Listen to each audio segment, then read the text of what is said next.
Pablo, buenas tardes. Gracias por estos minutos, primero que nada, y bienvenido a Vespertinas.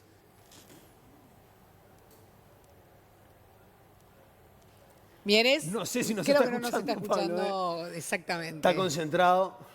Claro, Vamos a esperar un minutito. es un tema, ¿no? Lo del teletrabajo, porque es cierto que hay muchas empresas y muchas personas que quieren apelar para reducir la movilidad a esta forma de empleo, pero también hay un tema que hoy publica el diario El Observador que tiene que ver, que titulaba con una frase una palabra que está buenísima, que es el telequemado, ¿no? Sí. Como a muchas personas que están teletrabajando hace ya un año y que les facilitó en un montón de cosas, pero que ya les está dando como ese síndrome Yo te iba a decir eso de mismo. burnout, de necesitar salir y el telequemado, ¿no? Hace un rato que ya estamos hablando de la necesidad de legislar el teletrabajo. Yo me acuerdo, o por lo menos lo pienso, con gente que hemos hablado nosotros, ¿no? Que estaba trabajando esto y decía, bueno, se desdibuja un poco también el límite entre el horario en el que estoy trabajando y el horario en el que estoy en casa.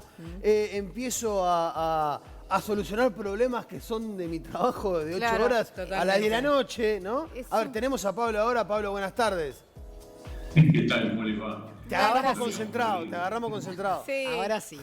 Estábamos hablando acá justamente sobre los límites, ¿no? del teletrabajo y lo que supone para el trabajador y para los empresarios. Dice que hay algunas empresas privadas, según tenemos entendido, que no quieren, no vas a nombrar por supuesto, que hacen ir a trabajadores que podrían estar teletrabajando. ¿Eso es cierto? ¿Se podría controlar? ¿Podría llegar a existir un 0800 para hacer un reclamo por una situación de estas características?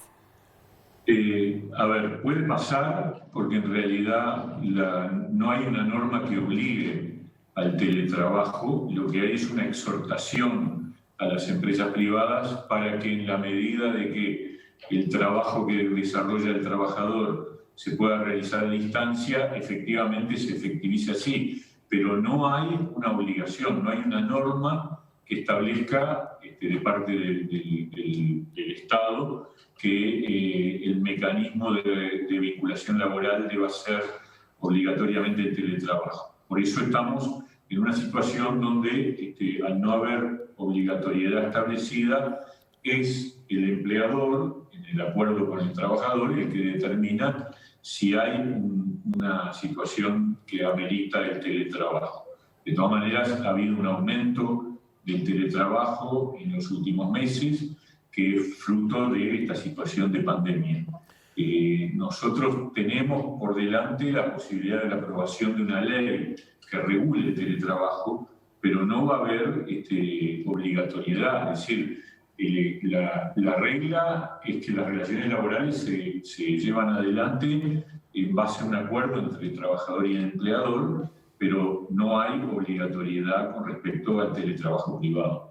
Sofía hablaba de los telequemados recién, o de gente que ya en un momento está cansada de no encontrar los límites, o por lo menos que sean bastante vidriosos los límites entre estar en casa y teletrabajar.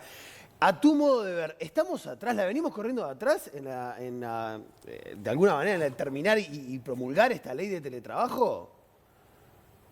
La norma es necesaria, yo creo, porque el teletrabajo es un fenómeno que vino para quedarse, eso es una realidad, ya existía previamente a la situación de pandemia. La pandemia lo que hizo fue potenciar esa situación porque, por la propia característica del virus, obliga al distanciamiento y por lo tanto aquellos trabajos que se pueden hacer a distancia favorecen evitar contagios. Entonces, la regulación del teletrabajo es una norma que está hoy en el Parlamento, tiene media sanción. Esperamos nosotros que en el correr de estos próximos meses termine de completar el trámite de aprobación parlamentaria y tener entonces un marco que nos permita proteger los derechos y al mismo tiempo hacer valer las obligaciones tanto de los teletrabajadores como de los empleadores. Esa es la realidad que tenemos hoy. Plantea problemas, ¿no? Plantea problemas como, por ejemplo, cómo inspeccionamos nosotros una relación laboral que se realiza dentro del domicilio cuando el ingreso al domicilio por parte de un inspector está, digamos, supeditado a la autorización del dueño del hogar, de quien habita el hogar, y esa es una norma constitucional. Otro tema complejo es la determinación del límite entre el accidente laboral y el accidente doméstico. Cuando estamos en situación de un accidente laboral, aunque ocurra dentro de la casa, del hogar del trabajador, y cuando en realidad lo que ocurre es un accidente doméstico, ¿no? Son todas cuestiones que obviamente van a ser cada vez más comunes en la medida que se multiplique el teletrabajo y de discusión y para dirimirlo no es fácil, ¿no? Sin duda hay una cantidad de cosas, por determinar claramente, pero es una medida que, de salir esta legislación ayudaría mucho a la cuestión de la movilidad, pensando en el momento de ahora, pero también pensando más adelante, porque no es una cuestión de que esto va a terminar ya. Ahora, ¿hay voluntad política para que este proyecto siga su camino, más allá de que tenga media sanción? Porque hay muchos proyectos que quedan con media sanción y después no se terminan aprobando. Yo pensaba en el PIT-CNT frente a tu pregunta, por ejemplo, ¿no? Sí, hay voluntad política. De hecho, en el Senado se aprobó con los votos de la bancada de los distintos partidos de la coalición de gobierno. Es una iniciativa de la senadora Carmen Sanguinetti del Partido Colorado. Está ahora en la Comisión de Legislación del Trabajo de la Cámara de Diputados. Seguramente en las próximas semanas nos convocarán y convocarán también a otros actores para que demos nuestra opinión. Nosotros ya estuvimos en el Senado dando nuestro parecer, incluso agregamos y propusimos algunos aportes al texto. El texto es un texto muy valioso, positivo y siempre obviamente perfectible y podrá haber nuevos cambios, pero yo creo que vamos rumbo a la incorporación de una normativa sobre teletrabajo en nuestra legislación nacional. ¿Qué pasa con el seguro de paro parcial? ¿Se ha extendido? ¿Sería una locura pensar que se quede establecido como una medida definitiva? A ver, el seguro de paro parcial fue nuevamente prorrogado. Lo habíamos definido en diciembre, lo habíamos prorrogado hasta el 31 de marzo. Ahora decidimos prorrogarlo hasta el 30 de junio, es decir, 3 meses más. ¿Cuál es la razón? La razón es que esas circunstancias de excepción que teníamos a fines de año siguen estando vigentes y por lo tanto, bueno, esta es una red de contención. Tenemos alrededor de unos 22.000 trabajadores que están bajo la modalidad de seguro de paro parcial. Tiene la ventaja de que son trabajadores que están trabajando a media máquina, pero están trabajando, y al mismo tiempo hay un soporte desde el Estado a través del Banco de Previsión Social para que continúen a la espera de una reactivación más completa. Claro. Ese es el planteo. Ahora, si tú me preguntas si es una figura para permanecer, yo diría que a primera vista no, porque tiene problemas de control. Nosotros somos conscientes de que el seguro de paro parcial presenta dificultades que pueden generar perforaciones. Por ejemplo, no digo que sea la regla, no lo es, pero seguramente hay casos en donde el seguro de paro parcial, que implica que el trabajador trabaje por la mitad del horario, por ejemplo, cuando uno va a inspeccionar se va a encontrar con que nos pueden decir, bueno, no, justo están las 4 horas que corresponden al seguro de paro parcial. Y no lo sabemos en realidad. Pueden estar haciendo buen uso del instrumento, que seguramente es la mayoría de los casos, pero tenemos y han surgido algunas situaciones en donde se detectaron perforaciones al seguro de paro parcial. No es fácil de controlar y lo mismo ocurre cuando el parcial es por días.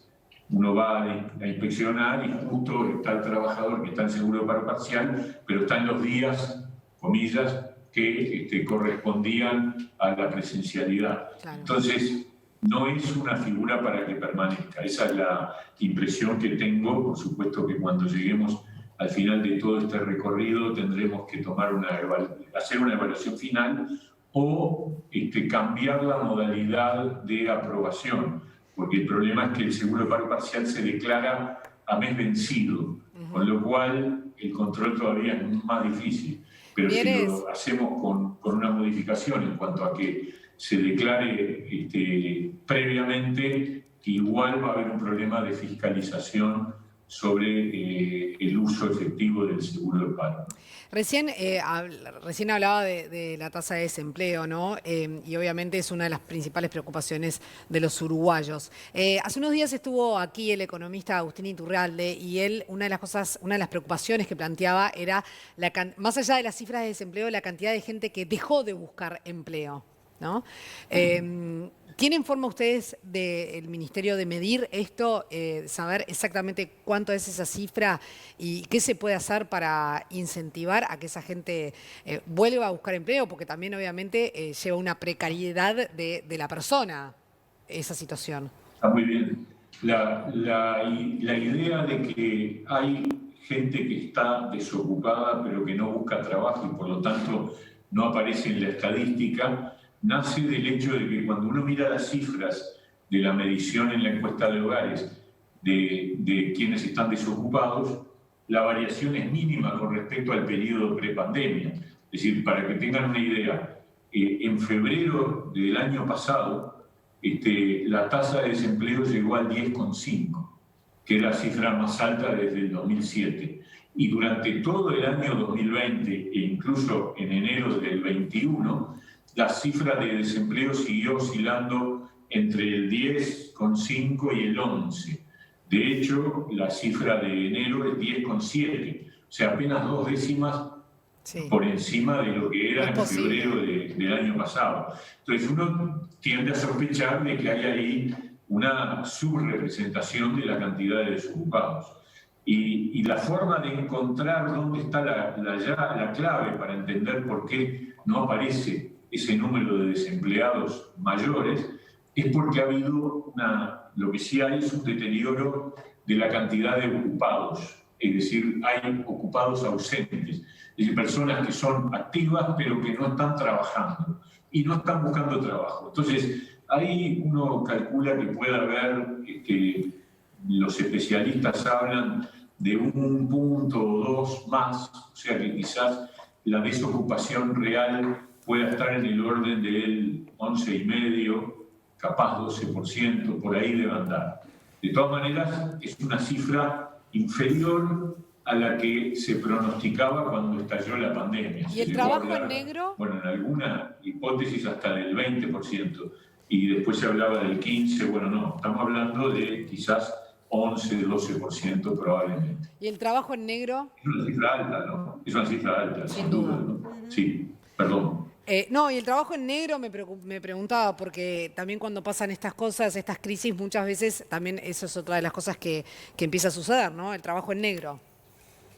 Sí, allí también aparece menos de lo que uno imaginaba, porque la cifra de enero habla de un 22% de trabajadores informales, llamémosle, es decir, que no figuran en planilla, que no están aportando y que de alguna manera están por fuera del sistema, es decir, están en negro, como se dice vulgarmente, 22%. Y la cifra prepandemia era 25%. O sea que también ahí hay una subrepresentación. Yo creo que cuando el mercado laboral se normalice, y eso requiere de que haya un punto final a la emergencia sanitaria, seguramente la cifra de la informalidad también tenga algún grado de aumento. Pero hoy está en el orden del 22%.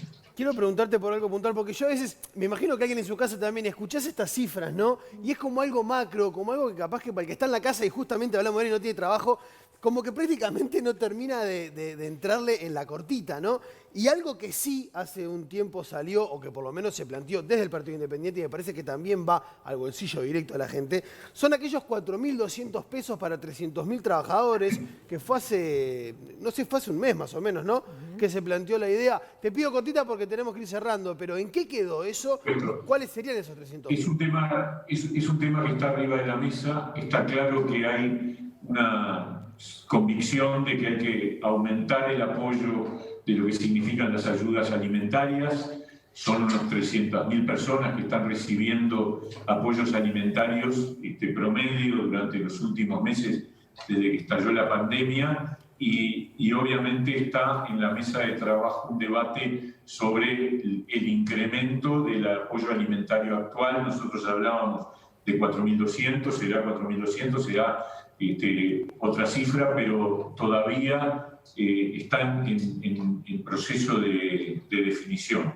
Yo tengo la convicción de que va a haber una señal de incremento de ese tipo de ayuda para acompañar un proceso que se ha vuelto demasiado largo, sin duda alguna, ¿no? Pablo Mieres, ministro de Trabajo, muchísimas gracias por estos minutos en Vespertinas. Un gusto grande, gracias a ustedes por la invitación. Que tenga buena tarde. Muchas gracias. Gracias.